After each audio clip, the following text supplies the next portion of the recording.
அரசியம் சொந்தங்களுக்கு வணக்கம். இந்த காணொலியில் அர்ச்சுனா ராமநாதன் சம்பந்தமான சில விஷயங்களை எடுத்து எம்பலாமன் இருக்கிறேன். அதில் குறிப்பாக அர்ச்சுனா ராமநாதன் அவர்கள் தென்னிலங்கை ஊடகத்துக்கு வழங்கிய நேர்காணலில் சில விடயங்களை சொல்லியிருப்பார். அந்த விடயங்கள் சம்பந்தமாகத்தான் பேசலாம் இருக்கிறேன். ஏற்கனவே இந்த தென்னிலங்கை ஊடகத்துக்கு வழங்கிய நேர்காணல் சம்பந்தமாக சில விஷயங்களை நான் ஏலவே சொல்லியிருப்பேன். இருந்தாலும் கூட அந்த தென்னிலங்கை ஊடகத்துக்கு வழங்கிய நேர்காணலில் முழுமையான வடிவத்தை தருமாறு கருத்து பட்டியலை கேட்டுக்கொண்டதற்கு அமைவாக இந்த விஷயத்தை முழுமையாக தரலாம் இருக்கிறேன். ஏற்கனவே சில விஷயங்கள் தொடர்பான விடயப்பரப்பில் பேசிட்டேன். அதில் குறிப்பாக முதல் முக்கியமாக பேசப்பட்ட விடயம் என்னென்னு பார்த்தீங்கன்னா, அவர் அந்த பார்க் பண்ண சம்பந்தமாக போலீஸார்ட்ட இடம்பெற்ற பிரச்சனை, அது சம்பந்தமாக நாங்கள் ஏலவே பல காணொலிகளில் அலசி ஆராய்ஞ்சபடியாக அது தேவையில்லை என்றதை முன்னிட்டு திருப்பி தேசிய தலைவர் சம்பந்தமாக அவர் பேசியதையும் அதற்கு ஏற்பட்ட விமர்சனங்கள் சம்பந்தமாகவும் அந்த காணொலியில் கொடுத்திருப்போம். அந்த காணொலியை பார்க்காதாக்கள் இதற்கு முன்னர் போட்ட அந்த காணொலியையும் பார்த்து கொள்ளலாம். அது மட்டும் இல்லாமல் இன்னொரு முக்கியமான விஷயம் தொடர்பாக அதில் பேசப்பட்டிருந்தது. என்ன விடயம் என்று பார்த்தீங்கன்னா, அவருடைய சொத்து மதிப்பு சம்பந்தமாக டயஸ்போராக்கள்கிட்ட இருந்து உங்களுக்கு அதிகமான சொத்துக்கள் வருவதாக கேள்விப்பட்டிருந்தோம். ஆகவே அதிகமான சொத்துக்கள் வருகின்றதா என்ற கேள்விக்கு கோடிக்கணக்கில் வந்திருக்கின்றது, உங்களுக்கும் வேணுமா என்கின்ற பொருளை அவர் பேசியிருந்தார். கிட்டத்தட்ட அதே பாணியில் அவர் கதைத்திருக்கின்றார். அது மட்டும் இல்லாமல் இன்னொரு முக்கியமான விஷயமும் அதில் பேசப்பட்டிருந்தது. அவர் தன்னுடைய சொத்து மதிப்பையும் சொல்லியிருந்தார். கிட்டத்தட்ட 15 கோடி மட்டில் தனக்கு இருப்பதாகவும், இது ஏலவே தன்னுடைய தகப்பனார் இருந்து வந்த சொத்துக்கள் எனவும், அது மட்டும் இல்லாமல் தன்னுடைய மாமனாரும் இந்த சொத்துக்கள் வைத்திருந்ததாகவும், அதாவது அவர் பஸ் வச்சிருந்தார் என்றும், நீங்கள் இப்போ கூட இணையதளத்தில் இது சம்பந்தமாக தேடி பார்த்தீங்கள் என்றால் நாகலிங்கம் பஸ் என்று உடனடியாக தெரியும். அதையும் நீங்கள் பார்த்து கொள்ளலாம். அது மட்டும் இல்லாமல் நான் ஏலவே சம்பாதித்து வைத்திருந்த சொத்துக்களையும் சேர்த்துத்தான் இந்த சொத்துக்கள் இருக்கின்றது என்று அர்ச்சுனா ராமநாதன் அவர்கள் பேசியிருந்தார். இப்படியாக பல விஷயங்கள் தொடர்பாக அவர் அதில் பேசியிருப்பார். அது மட்டும் இல்லாமல் இந்த சொத்து மதிப்பையும் தாண்டி சில விஷயங்களை அவர் இதில் பேசியிருப்பார். என்று பார்த்தீங்கன்னா, இந்த ஓரின சேர்க்கையாளர்கள் சம்பந்தமாக, இந்த ஓரின சேர்க்கையாளர் சம்பந்தமாக நீங்கள் அதிகம் பேசுகின்றீர்கள். பாராளுமன்றத்தில் கூட பல ஓரின சேர்க்கையாளர்கள் இருக்கின்றார்கள் என்ற விடயத்தையும் நீங்கள் அடிக்கடி சுட்டி காட்டிக் கொண்டிருக்கின்றீர்கள். இது உண்மையா? அப்படி பாராளுமன்றத்தில் ஓரின சேர்க்கையாளர் இருக்கின்றார்கள் என்றால் அவர்களுடைய பெயர்களை நீங்கள் தெளிவாக சொல்லலாமே, ஏன் இன்னுமே சொல்லாமல் இருக்கின்றீர்கள் என்கின்ற விடயத்தை அவர் கேட்கின்ற பொழுது, பாராளுமன்றத்தில் ஓரின சேர்க்கையாளர் என்ற விஷயம் இருக்கிறார்கள் என்ற விடயத்தை நான் சொன்னது சரிதான், நீங்களே அதை தேடி பார்த்துக் கொள்ளுங்கள். உண்மையிலே அதை இப்போதைக்கு அவர்களுடைய பெயர்களை சொல்ல தேவையில்லை. அது மட்டும் இல்லாமல் இப்போ இவர்கள் ஒரு சட்டம் ஒன்றை கொண்டு வரலாம் என்கின்ற ஒரு நடவடிக்கையில் இருக்கின்றார்கள். உண்மையிலேயே ஒரே சேர்க்கையாளர் என்ற ஒரு விடயம் பெறது அவர்களுக்கு இயல்பாக வருகின்ற விஷயம்தான். அதற்காக அவர்களை நாங்கள் போய் சீண்டி கொண்டிருப்பதோ அவர்கள்ட்ட தவறான முறையில் நடந்து கொள்வதோ என்பது தவறுதான். ஆனால் அதை ஒரு கலாச்சாரமாக இங்கே மாற்றிக்கொண்டு வருவது உண்மையிலேயே அது மிகப்பெரிய தவறு, மிகப்பெரிய ஒரு கலாச்சார சீரழிவை இங்கு கொண்டு வரும் என்று அர்ச்சுனா ராமநாதன் அவர்கள் தன்னுடைய அந்த நேர்காணலில் தெரிவித்திருந்தார். அது மட்டும் இல்லாமல் இன்னொரு முக்கியமான விடயத்தையும் அவர் அதில் தெரிவிச்சிருக்கார். என்று பார்த்தீங்கன்னா, கண்டியில் கூட ஒரு வைத்தியசாலை அமைக்கப்பட்டிருக்கின்றது. இது தொடர்பான விடயங்களை பார்க்கிறதுக்கு தான் அந்த வைத்தியசாலை அமைக்கப்பட்டிருக்கிறது. உண்மையிலே இப்படியான ஒரு சுற்றுலாத்துறை மேம்பாடு எங்களுக்கு தேவையில்லை என்கிற விடயத்தை சொல்லியிருந்தார். அந்த குறிப்பிட்ட இந்த திட்டத்தில் என்ன விஷயம் சொல்லப்படுது என்று பார்த்தீங்கன்னா, வெளிநாட்டில் இருக்கிற இந்த ஒரு சேர்க்கையாளரை இங்கே கொண்டு வந்து அது தொடர்பான விடயங்களை மாற்றியமைப்பு சம்பந்தமான இதையும் பார்க்கலாம் என்கின்ற விஷயம்தான் அதில் பேசப்படுகின்றது. உண்மையிலேயே ஒரு ஊர்ண சேர்க்கையாளர் இருக்கின்ற பொழுது, ஒரு ஆணும் உடலுறவு கொள்கின்ற பொழுது அது பாரதூரமான விடயத்தை ஏற்படுத்தும். அதே மாதிரி ஒரு பெண்ணும் உடலுறவு கொள்கின்ற பொழுது அது இன்னும் பாரதூரமான விடயங்களை ஏற்படுத்தும். உண்மையிலேயே மனிதனுடைய இயல்பின்படி நடக்க வேண்டும். அந்த இயல்பு எப்படி இருக்கின்றதோ அந்த பாதையில் தான் நாங்கள் செல்ல வேண்டும் என்கின்ற விடயங்களை உண்மையிலேயே பேசியிருந்தார்.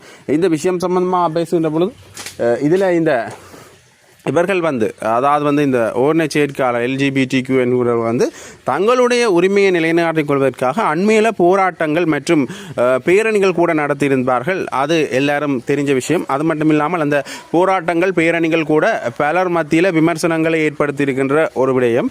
இது சரி பிழை என்பதை விடுத்து உண்மையிலேயே இது திட்டமிட்டு இந்த அரசியல் பரப்பில் புகுத்தப்படுகின்றதா, மேலத்தைய கலாச்சாரங்கள் அல்லது மேலத்தைய நாட்டிலிருந்து கீழத்தேச நாடுகளுக்கு அல்லது இந்த தமிழர் கலாச்சாரம் உள்ள நாடுகளுக்கு பரப்பப்படுகின்றதா என்கின்ற ஒரு கேள்வியும் எழுந்திருக்கின்றது. அதை நாங்கள் பிறகு பார்க்கலாம். இப்போ அர்ச்சுனா ராமநாதன் அவர்கள் இதில் பற்றி என்ன சொல்லியிருந்தார் என்று பார்க்கலாம். அர்ச்சுனா ராமநாதன் அவர்கள் மீண்டும் ஒரு விஷயத்தை அதில் சொல்கிறார் என்று பார்த்தீங்கன்னா, ஆணும் உடலுறவு கொள்கின்ற பொழுது எய்ட்ஸ் பரவுகின்ற விதம் ஒரு 100 வீதத்தால் அதிகரிக்கும் என்றால் பெண்ணும் ஆணும் உடலுறவு கொள்கின்ற போது 10 வீதத்தில் தான் இருக்கும். ஆகவே இந்த நோய் நிலைமைகள் அதிகரிப்பதற்கு மிக பிரதானமான காரணமாகவும் இந்த ஓரின சேர்க்கையாளருடைய விடயம் அமைந்திருக்கின்றது. அது மட்டும் இல்லாமல் இப்படியானவர்கள் பாராளுமன்றத்தில் நாங்கள் இருக்கிறார்கள் என்று கூறியது. அது மட்டும் இல்லாமல் இந்த விஷயத்தில் உண்மையிலேயே எனக்கு ஒரு ஆண் படியன் இருக்கின்றார், உங்களுக்கு பிறக்கின்ற பிள்ளைகள் அப்படி இருந்தால் நீங்கள் விரும்புவீர்களா என்கின்ற விஷயத்தையும் அவர் சொல்லியிருந்தார். அது மட்டும் இல்லாமல் இப்படி பிறப்பிலேயே இருந்தால் நாங்கள் அது தொடர்பான சத்திர சிகிச்சைகளை செய்து அவர்களை ஒரு சாதாரண மனிதராக மாற்றுவோம், அது வேறு விடயம். ஆனால் எதிர்காலத்தில் இப்படி வருகின்ற பொழுது அது சில கலாச்சார சீரழிவுகளை ஏற்படுத்தும். அவர்களுக்கு அப்படி ஒரு நிலைமை இருந்தால் உடனடியாக அவர்களை நாங்கள் துன்புறுத்தவோ அல்லது சீண்டுவதோ அதுகளை நாங்கள் செய்யக்கூடாது, அது தவறு. ஆனால் அதே அவர்களை கலாச்சார ரீதியாக நாங்கள் மேம்படுத்துவது, இதை ஒரு பெரிய விடயமாக விளம்பரப்படுத்துவது என்பது உண்மையிலேயே ஒரு தவறான கலாச்சாரம் அல்லது எதிர்கால சந்ததியினரை தவறான வழிநடத்தக்கூடிய ஒரு முக்கியமான இடத்துக்கு இது இட்டுச் செல்லும் என்று பாராளுமன்ற உறுப்பினர் அர்ச்சுனா ராமநாதன் அவர்கள் அந்த காணொலியில் தெரிவித்திருந்தார். இந்த காணொலியில் என்னென்ன விஷயங்களை பார்த்துருக்கிறோம்னு பார்த்தீங்கன்னா, அர்ச்சுனா ராமநாதனுடைய இந்த சொத்து மதிப்பு தொடர்பான ஒரு சில விஷயங்களை அவர் சொல்லியிருந்தார். உங்களுக்கு டயஸ்போராக்கள்கிட்ட இருந்து காசு கிடைக்குதான்னு கேட்டதுக்கு டயஸ்போராக்கள்கிட்ட இருந்து எனக்கு காசு கிடைக்கின்றது, அது மட்டும் இல்லாமல் அது ஒரு நகைச்சுவை பாணியிலேயே அவர் சொல்லியிருந்தார். அது மட்டும் இல்லாமல் 15 கோடி இருப்பதாக தன்னிடம் கூறியிருந்தார். இது ஏலவே அவர் தன்னுடைய முகவலி புத்தகத்திலையும் அது மட்டுமில்லாமல் சில இடங்களிலையும் பொது வழிகளிலையும் தான் வெளிப்படுத்தி கொண்ட விடயம். அதிலேயும் குறிப்பாக இந்த ஏனைய பாராளுமன்ற உறுப்பினர்களைப் போல நான் இந்த பெரிய பெரிய கார்களை வைத்து கொண்டு அந்த காரில் செல்லாமல் ஏதோ கஷ்டப்பட்டவன் போல நடந்து கொள்ள வேண்டிய அவசியம் எனக்கு கிடையாது. நான் எப்படி சாதாரணமான ஒரு மனிதனாக நடந்து கொள்வேனோ அதே மாதிரி என்னிடம் எவ்வளவு பணம் இருக்கோ அதுக்கேற்றது போல நான் என்னுடைய நடைமுறைகளை மாற்றிக்கொள்வேனே தவிர இப்படியான ஒரு விஷயத்துக்கு நான் செல்ல மாட்டேன் என்கிற விஷயத்தையும் அவர் சொல்லியிருந்தார். ஆகவே இதில் குறிப்பாக அவர் முக்கியமாக மையப்படுத்திய விடயம் என்றால் ஒருங்கிணைச் சேர்க்கையாளர் சம்பந்தமான விடயம். உண்மையிலேயே இந்த ஒருங்கிணைச் சேர்க்கையாளர் என்ற விடயம் ஒரு மிகப்பெரிய பேசுபொருளாக மாறியிருக்கின்ற இந்த சூழ்நிலையில் இவர்களை ஏற்றுக்கொள்வதா இல்லையா என்கின்ற விடயம் பிரதான பேசுபொருளாக மாறியிருக்கின்றது. என்னதான் இவர்களை ஏற்றுக்கொள்ள வேண்டும், இவர்களும் மனிதர்கள் தான் என்கிற விடயம் பேசப்பட்டிருந்தாலும் கூட இந்த விடயத்தில் இன்னொரு முக்கியமான விஷயத்தை நாங்கள் பார்க்கணும் என்று பார்த்தீங்கன்னா, இந்த ஊர்ணச் சேர்க்கையாளர் என்கிற ஒரு விடயத்தை நாங்கள் ஊக்குவித்தால் நாட்டினுடைய சனத்தொகை எந்த அளவுக்கு செல்லும் என்பதையும் நாங்கள் பார்க்க வேண்டும். திட்டமிட்டே ஒரு நாட்டினுடைய சனத்தொகையை குறைப்பதற்காகவோ அல்லது ஒரு நாட்டினுடைய இனப்பெரம்பலை குறைப்பதற்காகவோ இந்த விடயங்கள் திட்டமிட்டு ஒரு கலாச்சாரத்தில் பரப்பப்படுமாக இருந்தால் உடனடியாக அது விமர்சனத்துக்கு உள்ளாகப்பட வேண்டிய விடயமாக மாற்றி உடனடியாக அது தடுத்து நிறுத்தப்பட வேண்டிய ஒரு விடயமாகவும் மாற்றப்பட வேண்டும். ஏனென்றால் இப்படியான விடயங்கள் தான் எதிர்கால சந்ததியினருக்கு ஒரு தவறான வழிகாட்டலை ஏற்படுத்தி ஒரு தவறான நடைமுறை சிக்கலை ஏற்படுத்துவதற்கான வாய்ப்புகளும் இருக்கின்றன. ஆகவே இந்த விடயங்களை நாங்கள் சரியான முறையில் கையாளணும். என்றால் எதிர்கால சந்ததியினருக்கு இப்போ அண்மையில் கூட இது தொடர்பான திரைப்படங்கள் தென்னிந்தியாவில் இருந்து வெளியாக இருந்தன. தென்னிந்திய திரைப்படங்கள் என்று சொல்கின்றதை விட வட இந்தியாவில் கூட இது சம்பந்தமான திரைப்படங்கள் நிறைய வெளியாகி வந்திருந்தன.